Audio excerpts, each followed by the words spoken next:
অৰ্থ থাকিলে গোটেই পৃথিৱী আপোনাৰ সাক্ষাৎকাৰ ল'ব বিচাৰিব আৰু নাথাকিলে আপোনজনে পৰিচয় দিবলৈ লাজ কৰিব।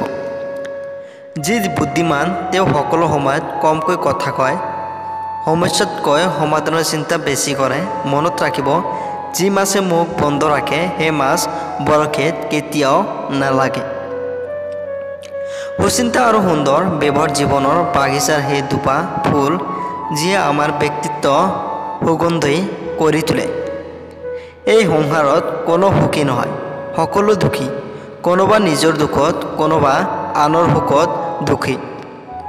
মনৰ কথা আৰু মনৰ ব্যথা যি বুজে সেইজনেই আপোনাৰ প্ৰকৃত বন্ধু।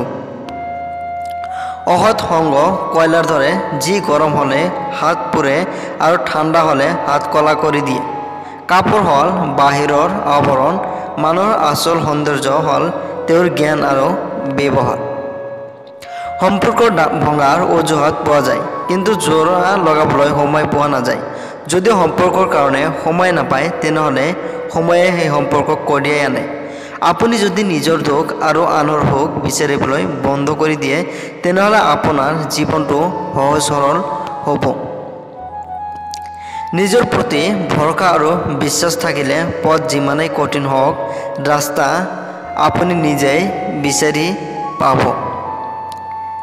জীৱনত সমস্যা থাকিবই, হতাশ নহয়, ধৈৰ্য ধৰক। এটা নিৰ্দিষ্ট সময়ৰ পিছত বেয়া সময় শেষ হৈ যাব। নিজকে বুজাওক যে কষ্টৰ দিনা কাৰো দীৰ্ঘস্থায়ী নহয়। টকাৰে মাটিৰ ওপৰত ফুলৰ বাগান বনোৱা যায়, কিন্তু নিজৰ মনৰ মাজত সুন্দৰ বাগান বনাবলৈ সত্যৰ প্ৰয়োজন। আনৰ দুখত সুখী নহ'ব কেতিয়াও। প্ৰকৃত নিয়মত কাইলৈ হয়তো এই সুখ আপোনাৰ দুখলৈ পৰিণত হ'ব পাৰে। পৰিস্থিতিৰ লগত যুদ্ধ কৰা যায়, কিন্তু ভাগ্যৰ লগত যুদ্ধ কৰা নাযায়। ভাগ্য বহুত বেলেগ বস্তু, কাৰোবাক বহুতো দিয়ে আৰু কাৰোবাৰ পৰা কাঢ়ি নিয়ে। পত্নীৰ সৌন্দৰ্য নিৰ্ভৰ কৰে স্বামীৰ যত্নৰ ওপৰত, আৰু স্বামীৰ স্বভাৱ নিৰ্ভৰ কৰে পত্নীৰ সহনশীলতাৰ ওপৰত। পৃথিৱীত মানুহে সকলো বিচাৰি পায়, কেৱল নিজৰ ভুলৰ বাহিৰে। আনৰ অপকাৰ কৰি মানুহে সুখেৰে কেতিয়াও জীয়াই থাকিব নোৱাৰে। আনৰ যিমান অপকাৰ কৰিব, তাতকৈ বহুগুণ বেছি এদিন নিজৰো ক্ষতি হ'ব। আনৰ কথাত গুৰুত্ব দিয়াতকৈ নিজৰ মনটোৰ কথা গুৰুত্ব দিয়ক, বহুতো বেছি সুখী হ'ব পাৰিব। ধৈৰ্য ধৰক আৰু অপেক্ষা কৰিবলৈ শিকক, কাৰণ সময় আপোনাৰো আহিব। আজি গালি দিয়াবোৰে কাইলৈ তালি বজাব। প্ৰস্তুত হোৱাৰ কাৰণে যদি অপেক্ষা কৰি থাকে, তেনেহ'লে আপুনি গোটেই জীৱন অপেক্ষা কৰি কটাব লাগিব।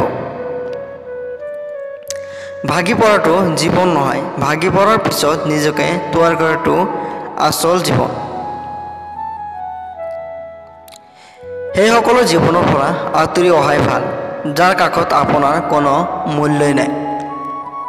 থ্যাংকছ ফৰ ৱাচিং।